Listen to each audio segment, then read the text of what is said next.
Olá, todo mundo! Bem-vindos à live Tatuí.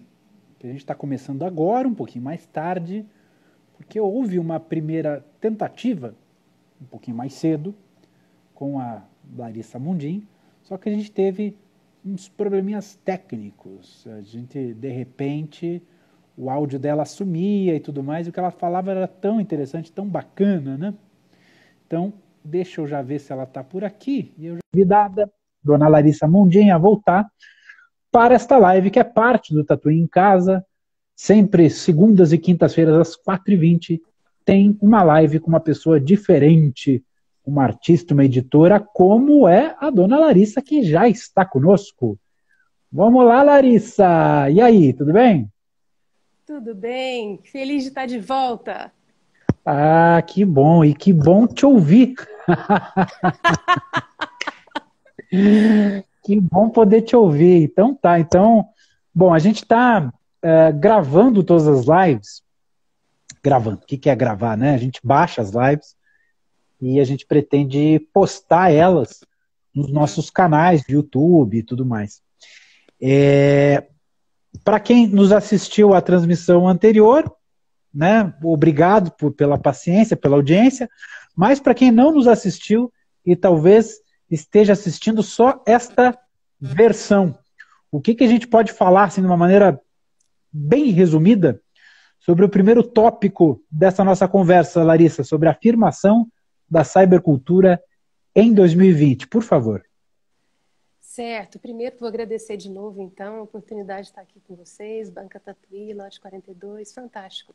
Bom, esse é um assunto muito importante porque a gente está vivendo esse tempo de fortalecimento da cibercultura, a cultura cibernética, né?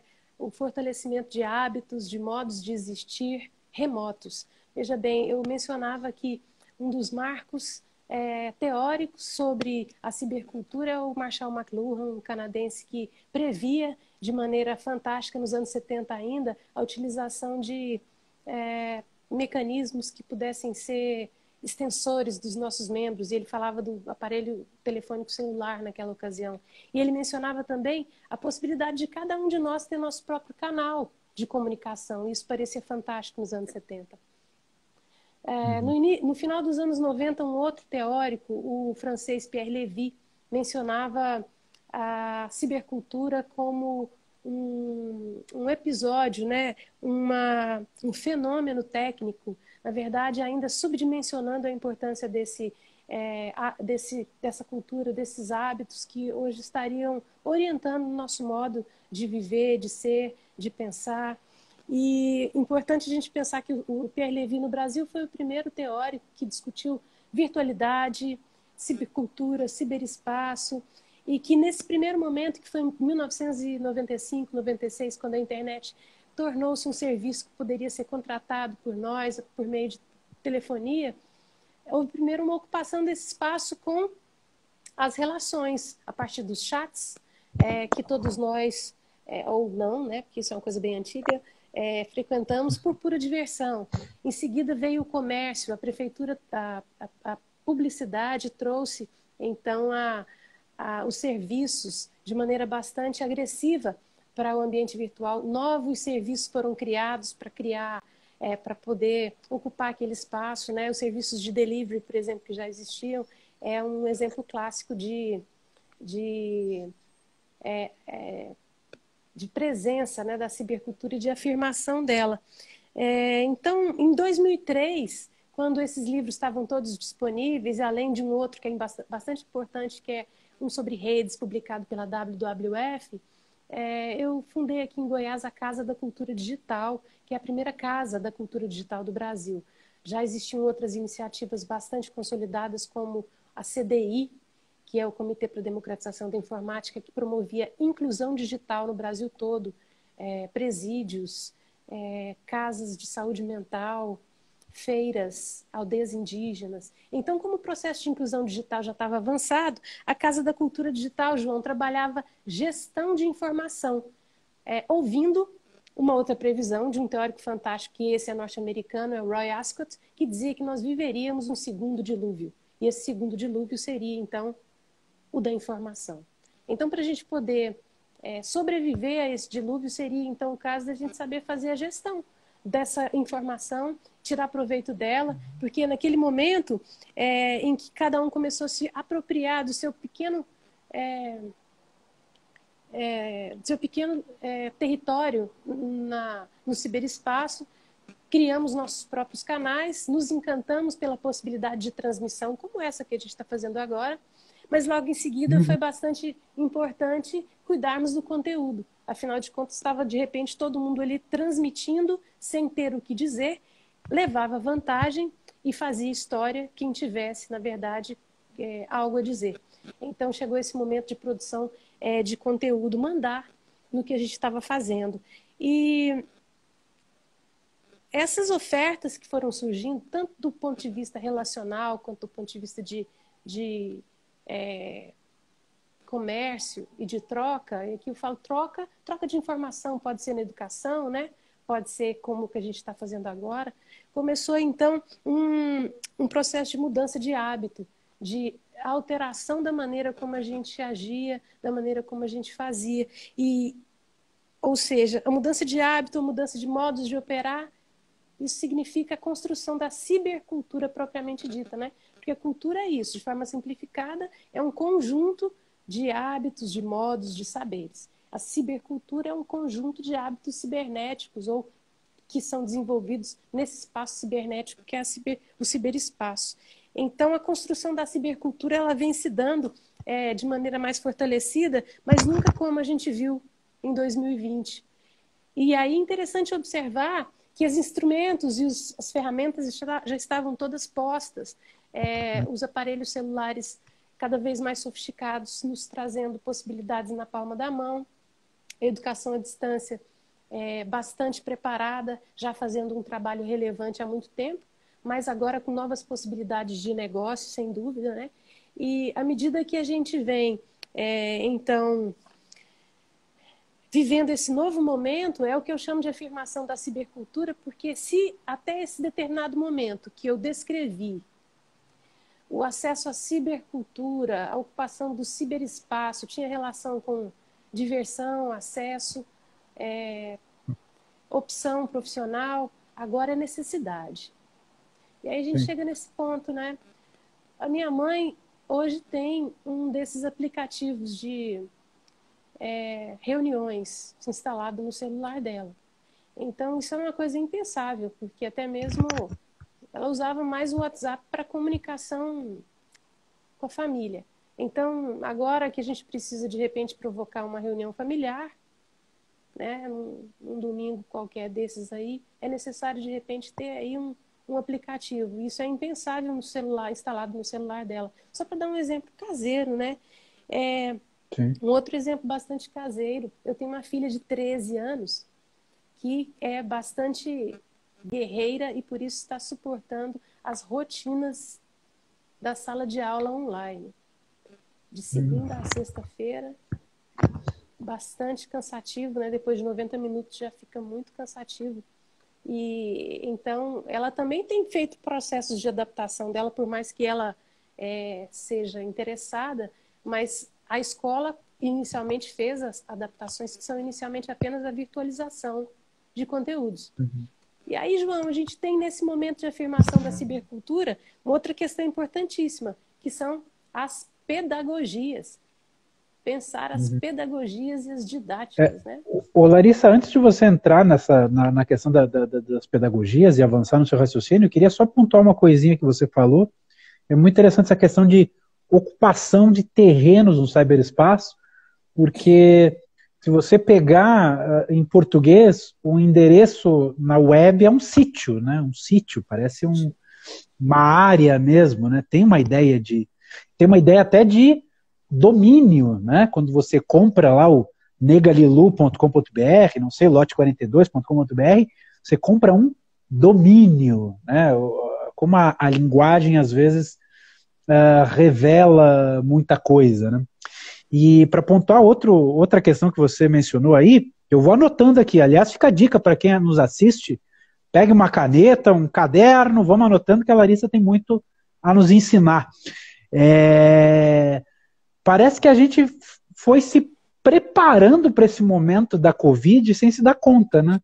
Porque de repente tudo bem que a situação é duríssima, imagino que não esteja sendo fácil para você, nem para sua filha, nem para ninguém que está nos assistindo, mas é impressionante como a gente consegue pedir comida, consegue, né? Existe toda uma rede preparada para toda uma tecnologia, uma técnica para nos abastecer e a gente conseguir sobreviver e conseguir até socializar, aprender, enfim, esses verbos tão importantes da vida humana, eles permanecem ativos por mais que a gente não esteja desfrutando do espaço público, né? Enfim, queria só pontuar essas coisinhas. Siga em frente, por favor, Larissa, que prazer te ouvir. Muito bem pontuado, João. Eu acho que essa rede, né, de serviços, de ferramentas, os aplicativos realmente já estavam sendo desenvolvidos há algum tempo, mas ainda não tinham vivido um momento glorioso, porque quem frequentava, quem utilizava, estava encerrado numa determinada faixa etária e também numa determinada classe social. Quando a gente vê a necessidade batendo a nossa porta, né, e aqui eu mencionei esse exemplo caseiro da minha mãe que baixou o aplicativo Zoom, a gente começa a pensar assim que o e-commerce trabalhou para que esse momento chegasse de forma importante e quem não estava preparado para isso sente mais do que os outros nesse momento, assim como a educação à distância, EAD, que já vem trabalhando também, mas que agora começa a pensar, por exemplo, a modalidade à distância para o aluno que é jovem ou adulto, que não deseja mais frequentar as dependências da escola com determinada desconto na mensalidade. Veja bem, nós estamos indo para esse momento. Isso tudo é um tempo em que, de repente, eles esperaram nos planos mirabolantes deles como empreendedores, como cientistas, criando, e que chegou o momento. Então, tem gente que já estava prevendo há algum tempo, né? E as plataformas para conferências, agora elas estão todas sendo bastante utilizadas, né? Alguns eventos que têm a presença como a grande riqueza, para continuarem existindo em 2020, precisam então ser totalmente repensados, sem que essa forma de repensar seja mera virtualização. É aí que entra a questão das pedagogias e das didáticas. Veja bem, eu vejo um momento importantíssimo para a valorização de alguns profissionais dessa área de educação que é tão massacrada e ao mesmo tempo tão importante, porque são profissionais que vão nos trazer soluções, inclusive mercadológicas nesse momento. Né? Uhum. Então, terminando esse primeiro tópico, né, assim, pelo menos a parte da minha fala, a gente tem um desafio posto nesse momento em que a cibercultura se afirma, que é o fortalecimento da cibercultura numa perspectiva humanista. Porque nós podemos tentar fazer alterações e câmbios e adaptações, mas continuar detonando o planeta Terra. Continuar nos tornando pessoas mais adoecidas. Né? Então, um aspecto que grita fortemente nesse momento em que é necessário reconstruir as nossas relações sociais de maneira mais humanista é justamente perceber, pessoal, que se a internet hoje está sendo super demandada, então tem muita gente no mundo todo que não tem essa oportunidade, que é quando a gente olha, por exemplo, os números da exclusão digital. Os trabalhos de inclusão digital eles foram feitos, mas chegou um determinado momento em que os recursos federais, sobretudo, deixaram de existir para que os processos de inclusão digital continuassem nas regiões mais empobrecidas. Então, de acordo com uma pesquisa que eu encontrei, que é Global Digital Report, de final de 2018, a exclusão digital no Brasil hoje atinge ainda 34% da população. São, por exemplo, um terço. São especialmente crianças que estão sem aula, por exemplo, porque não tem um computador em casa ou não tem internet no processo de isolamento social. Então, fica aqui a minha reflexão sobre esse momento de afirmação, a importância dele, seus aspectos positivos, e eu encerro com esse aspecto que é o que não é tão positivo, afinal de contas, nós precisamos agir. Sem dúvida. Deixa eu só pontuar aqui alguns comentários. A Suriara está falando para a gente aí sobre privacidade, que é outro assunto enorme aí dessa questão digital, né? A ser muito, muito pensado. A Luciana Falcon falou aí de o online era uma opção até agora e agora se torna uma questão de sobrevivência, enfim. São algumas questões aí que o pessoal aí do chat está levantando enquanto a gente conversa. Mas avançando para a reinvenção do mercado editorial, Larissa, como condição de existência, o que você acha que deve ser reinventado no mercado editorial para a gente continuar persistindo, insistindo nessa vida de fazer livros? Pois é, foi um susto, né? Assim, por mais que alguns agentes desse meio aí, independentes ou não, já tivessem bastante preparados, ocupando a cadeia produtiva de ponta a ponta. E aqui eu cito, sem medo de errar, a Lote 42, em função da diversidade de atividades que vocês têm por aí, né? Ponto de venda, espaço de capacitação e qualificação, que é a Sala Tatuí, a própria editora, que tem uma atividade bastante dinâmica, que tem comércio online, tanto para a própria atividade como editora, quanto para a atividade de ponto de venda, que é a Banca Tatuí. Ou seja, é um complexo, né? Um complexo bastante preparado do ponto de vista de comunicação, inclusive, que é fundamental. Sempre de parabéns vocês aí. Eu acho que nesse momento em que a gente cai... Obrigado. E é muito sincero, João, porque nesse momento em que a gente se sente mais abatido, e aqui a Nega Lilo passou por esse momento, ainda passa, é importante para a gente perceber entre os nossos pares, aqueles que estão mais preparados, para que nesse momento possam continuar nos encorajando nos desenvolvimentos dos nossos trabalhos. Mas percebo também que, por mais preparados, né, que alguns de nós estejamos, foi um baque, né, para todo mundo. A questão da produção, por exemplo, ela praticamente parou, primeiro porque as gráficas fecharam, né? E aí depois as coisas que estavam engatilhadas em termos de lançamento, todas foram pausadas também em função da dúvida que a gente tem. A questão da realização do evento é primordial para a gente na venda, a gente sabe. Reunir pessoas, aquele momento em que nós temos oportunidade de vender um pouco mais do livro que acaba de ser lançado. Isso tudo foi suspenso, os autores ficaram confusos, alguns se posicionaram pelo desejo de aguardar, outros mais ansiosos queriam de toda maneira um esforço via web, né? Colaborar um pouco com a editora para que o livro não se atrasasse, para que ele existisse, para que a ansiedade, por exemplo, não tomasse conta da pessoa nesse momento que é depressivo, a expectativa do leitor. Então, isso do ponto de vista de produção foi o que dificultou. Mas aí, em seguida, vamos supor que o livro tenha como existir. E aí a circulação e a distribuição dele. Porque se não existe um ponto de encontro entre essas pessoas e elas não são alcançadas por meio da comunicação remota, né, imprensa ou mídias sociais, é necessário que haja, então, um exercício proativo da nossa clientela, né, do nosso leitor, para que ele vá até o livro. Então, isso se tornou um pouco mais desafiador, porque mesmo que esse período em que a gente está em isolamento social, haja também uma mudança de hábito na compra do livro, e aqui eu falo por mim, João, nesse período de 40 e poucos dias, eu adquiri 3 livros. 2 deles foram e-books.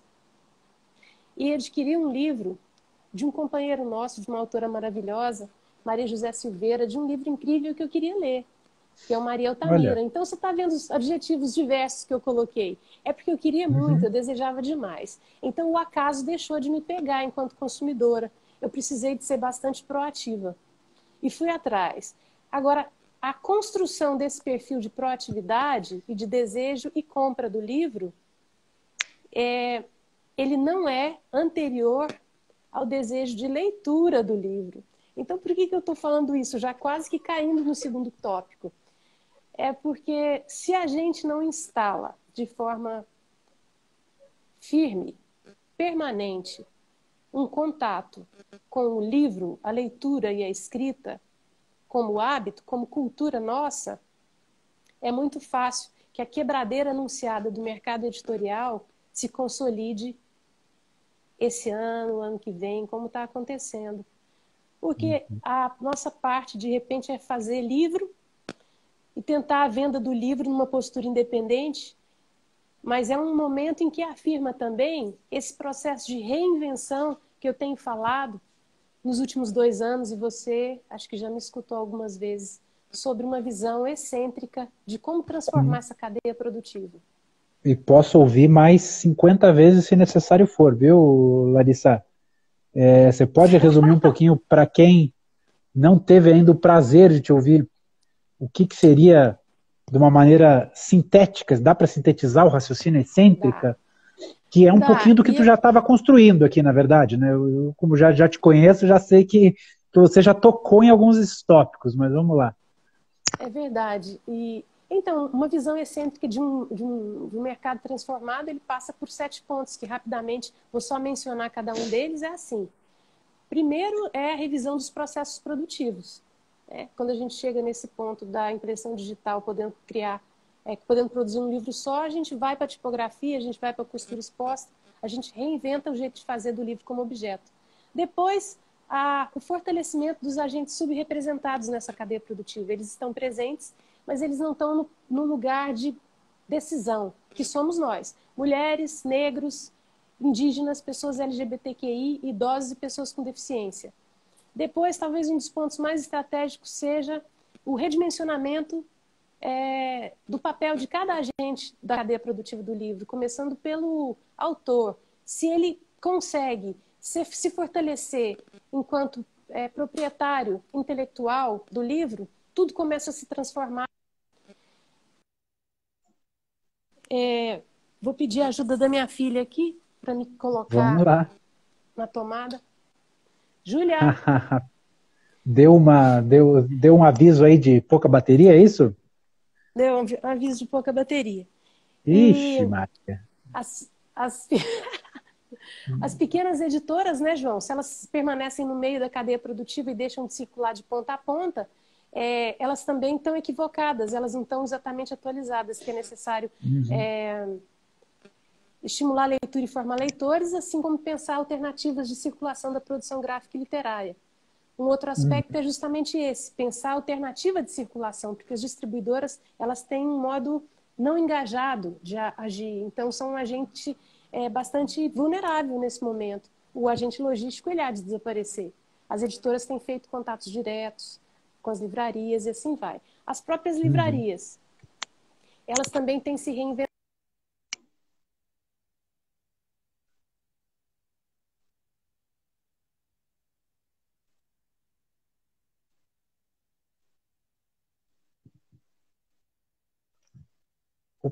Opa! Ih, Larissa. O que eu temia está acontecendo. Eu não estou ouvindo Larissa. Se alguém estiver ouvindo a Larissa aí, alguém aí do chat está ouvindo a Larissa? Mudo! Tá me ouvindo? Por favor, Isadora, Isa, você que está na escuta aí, dá para me ouvir ou tá todo mundo mudo? Não funciona com o carregador, achamos o problema, né, minha gente? Achamos o problema. Era o carregador. Caiu o áudio. Ah, meu Deus, justo que nós estávamos falando da visão excêntrica, né? Que é uma apresentação que a Larissa faz, fazendo um grande repasse por alguns tópicos dessa reinvenção, dessa necessidade que os agentes do livro precisam para conseguir se atualizar, sobreviver, existir, enfim. Larissa, acho que achamos o problema que é o carregador do seu celular. Eu acho que é isso. E agora tá só girando assim, ó. Não sei pra vocês como é que tá, mas pra mim tá assim, ó. E aí, hein? Minha gente, olha, não foi por falta de tentativa, nós. Aí, opa, Larissa, fale alguma coisa. Alô, Larissa.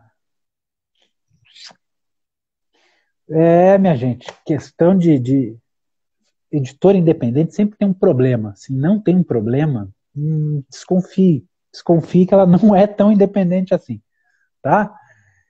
Larissa, vamos ver se a gente consegue te ouvir.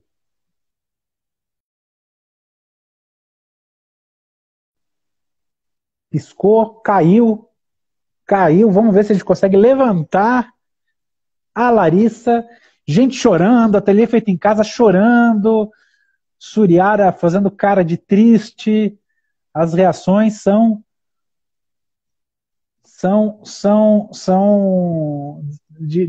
das pessoas lamentando, né?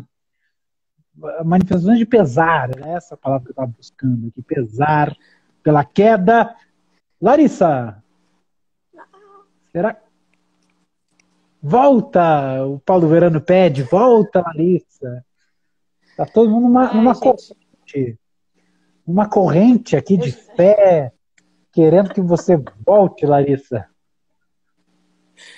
Ai, que lindeza. Obrigada, gente. Nossa, vai valer a pena. Tá me ouvindo, João? Agora estou te ouvindo. Bom, vou concluir, né? Que eu acho bom. Estou recebendo sinais aí do ciberespaço de que devo concluir. Por favor, por favor. Vai em frente. Tá bem. Meu caro, então eu estava falando assim, por que esse terceiro título aí, essa coisa de é o livro que nos salva todo santo dia? Por dois motivos. É um tema que tem um duplo sentido. Primeiro, assim, no processo de reinvenção da cadeia do livro, sabe?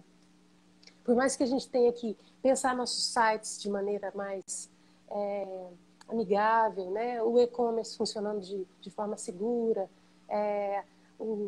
como utilizar melhor as redes sociais, como trazer o autor para apresentar o livro, enfim, diversas estratégias, somos todos tão criativos, podemos reinventar e está todo mundo em busca de reinvenção, né? Muitos grupos foram criados no WhatsApp também, para pensarmos juntos como são essas soluções. Mas não há uma solução sem voltarmos nossos olhos para a base. A base é o estímulo à leitura e a formação de leitores. Não há outro caminho. E não é exatamente um caminho para a formação do consumidor do nosso produto.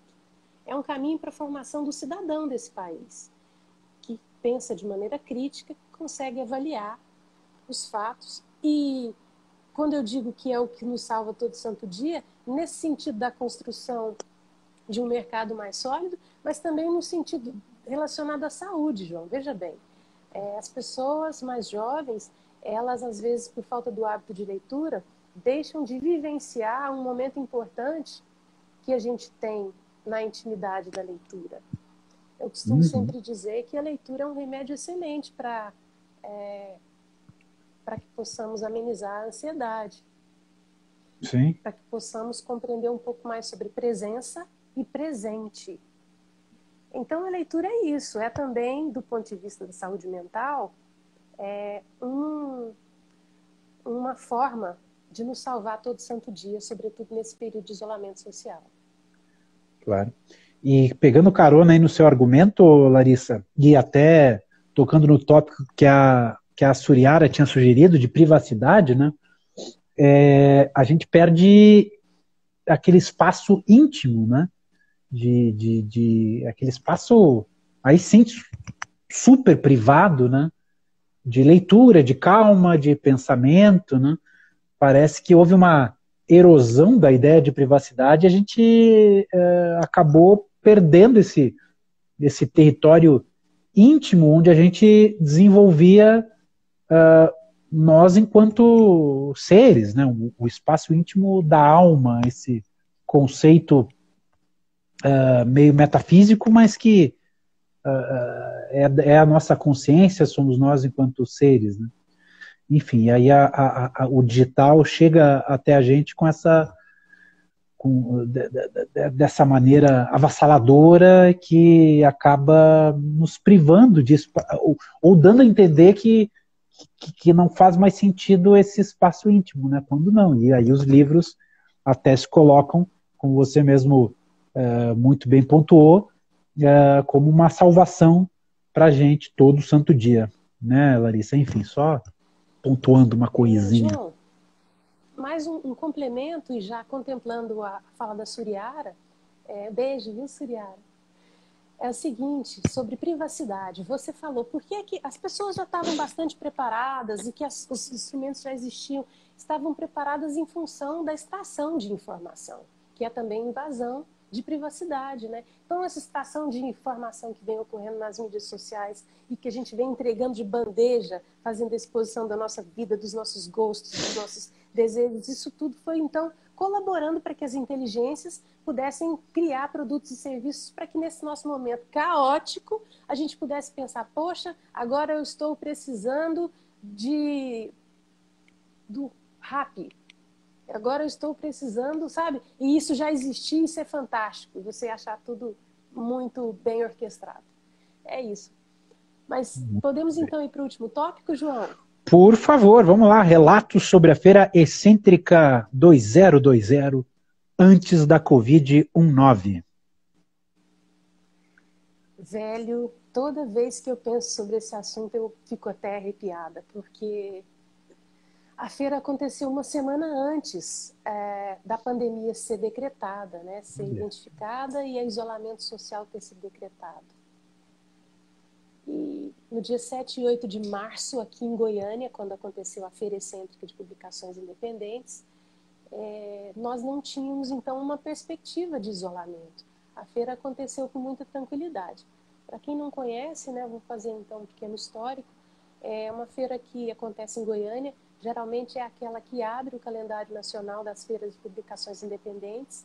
Ela começou sendo realizada em 2017. Todo mês nós fazíamos aqui em Goiânia um pequeno evento reunindo 15, 20 zineiros e publicadores independentes para podermos acender, acordar a cena pré-existente em Goiânia, encontrava-se totalmente desarticulada, ainda que existente. E aí, depois desse mapeamento de quase um ano de atividades, em 2018, a gente realizou uma feira pequena, 64 expositores. No ano seguinte, 80. E em 7 e 8 de março desse ano, 100 expositores de 6 ou 7 estados, com bastante representatividade em Goiás e no DF também. A Feira Excêntrica tem também edições itinerantes.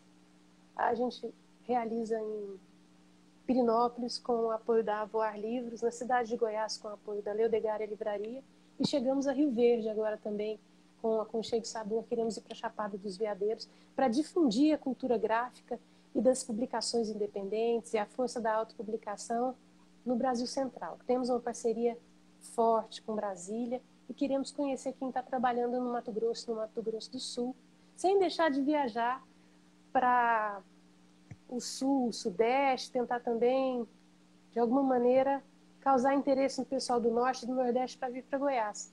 E a Feira Excêntrica desse ano, eu chamo Feira Excêntrica Cabeção de Publicações Independentes. Cabeção conhece. É bom. Isso, Cabeção sabe? É ótimo. E a feira foi muito boa, João. Não teve impacto, felizmente, da pandemia, por muito pouco. A feira aconteceu com mais de 20 atividades formativas, entre oficinas, bate-papos, minicursos.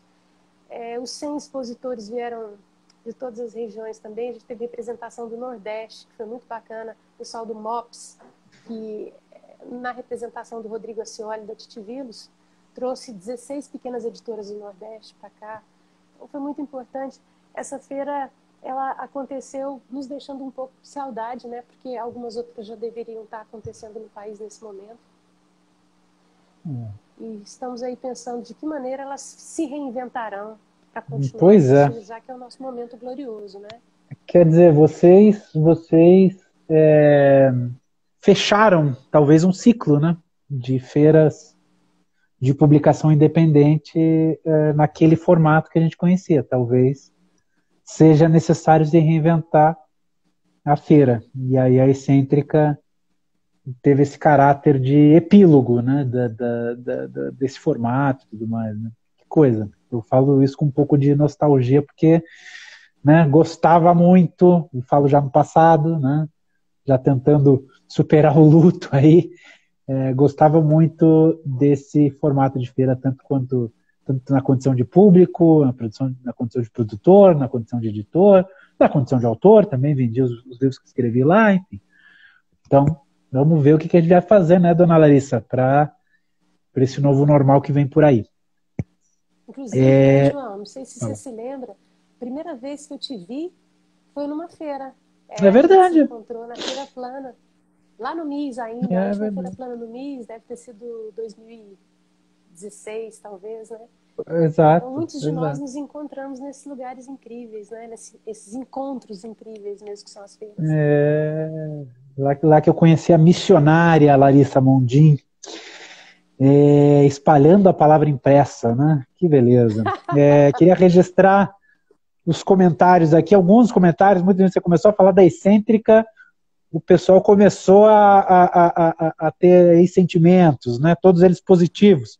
O Baú do Menino Deus falou que foi demais, vida escrita por mim, registrou que sorte a nossa ter acontecido antes, foi incrível. A Carol vem lá, diz que foi linda, com vários As. A Isa aí está registrando que ela também conheceu a Larissa na feira, da Larissa do Ateliê Feito em Casa. Enfim, o pessoal aí tem recordações muito boas suas, Larissa, e da Excêntrica e de todas as feiras gráficas que a gente passou por aí. Né? Vamos ver o que a gente pensa agora, a partir de agora, né, dona Larissa? O que a gente vai fazer nessa nova sociedade que vai nascendo aí? Mas eu tenho certeza que, como você muito bem pontuou, os livros, eles tendem a desempenhar um papel muito importante, né, enquanto alívio para essa gente estressada e ansiosa que tem por aí. Aliás, saiu hoje uma matéria no Estadão falando que os casos de ansiedade e depressão mais que dobraram. É uma coisa impressionante o que a gente está passando, não é mesmo, minha gente? Quem não sofreu nem um tiquinho assim durante essa pandemia, é bom repensar. Tá? Todo mundo levou um baque. Então a gente tem que agora a capacidade de reação nossa que está sendo testada. Larissa Mondim, cobrimos todos os tópicos. Você quer se aprofundar em algum deles? Quer dar um recado final? Onde é que o pessoal encontra a Nega Lilu? No cyberespaço? Tá certo. Só fechando então, né, a partir desse seu comentário, João, ainda sobre as feiras, nós já sabemos nos esforços que já iniciamos que não vai ser possível fazer uma simples virtualização das atividades que as feiras comumente programam, né? Mas que esse conjunto criativo de ações que devem vir aí para poder repensar, reinventar aquele desenho de feira, que na verdade não tem como ser contemplado, porque a essência dele é o encontro, né? É a fisicalidade. Como isso não é possível, então as reinvenções, as adaptações, as invencionices diversas que vão surgindo aí para que a gente possa chegar num sentido, num status, num estado de feira, certamente estarão criando novíssimas estratégias que às vezes a gente ainda não tinha utilizado para a circulação dos nossos produtos. Acho que merece a nossa atenção nesse sentido. Então a gente não está inventando uma feira online, uma feira virtual. Nós estamos tentando criar novíssimas oportunidades de encontro, né, de troca de ideias, de formação, networking e de venda, naturalmente, que é importante para nós. E isso é aquela coisa assim que a necessidade é que faz o sapo pular, é um ditado muito importante nesse nosso momento, né? É verdade, é verdade. Prossiga, por favor. Eu vou então encerrar agradecendo a oportunidade de estar trocando uma ideia aqui nesse canal super prestigiado, que a gente admira, um canal que é pioneiro no que faz. E agradecer de forma muito sincera a Lote 42, a você, João, a toda a equipe, né, que cria essa oportunidade de diálogo aqui nessa live e em outras ocasiões também. Dizer que eu estou à disposição. A Negra Lilu Editora está no Brasil, a partir de Goiás. Puxa, justo na despedida começou a picotar o seu som, Larissa. Ai, meu Deus, pelo menos para mim aqui. Não me diga que a gente... Bom, acho que é a melhor maneira de encerrar. Né? Agora sim, por favor, Larissa. Agora estou... então eu vou todo dizer ouvidos. O tchau, né? Para quem quiser nos encontrar, então, estamos nos nossos canais. O site da editora é negralilu.com.br e tem também o da e-cêntrica.org, onde está nosso mapeamento da produção gráfica e literária independente no Brasil. Nas mídias sociais somos @negralilu e @excêntrica, tá bem? Muito obrigada mais uma vez, grande abraço. Vocês que participaram, né, que entraram na live, que deixaram aí um abraço, um comentário. Nesse momento a gente precisa de muito afeto. É isso aí, é isso aí. Então também quero agradecer aí, Larissa, quero agradecer a todo mundo do chat. Fica o convite para você vir aqui no Instagram da Banca Tatuí, segunda-feira às 4h20, teremos uma nova live, e é sempre muito legal o calor das conversas que acontece nas mensagens ali. Por mais que a gente salve o vídeo depois, essas conversas depois não acabam acontecendo de uma maneira um pouco estranha depois, enfim, fora do tempo, etc. Então, fica o convite para você estar aqui acompanhando a gente. Para falar também que sim, tem o jardim lá da dona Larissa Mondin, né? Larissa está com a gente ainda? Acho que não está. Aí, Larissa, está nos ouvindo? Fala um pouquinho do jardim que a Carol vem lá, nos lembrou. Nossa! O Jardim é a nossa não livraria, né? É uma iniciativa da Negra Lilu Editora para...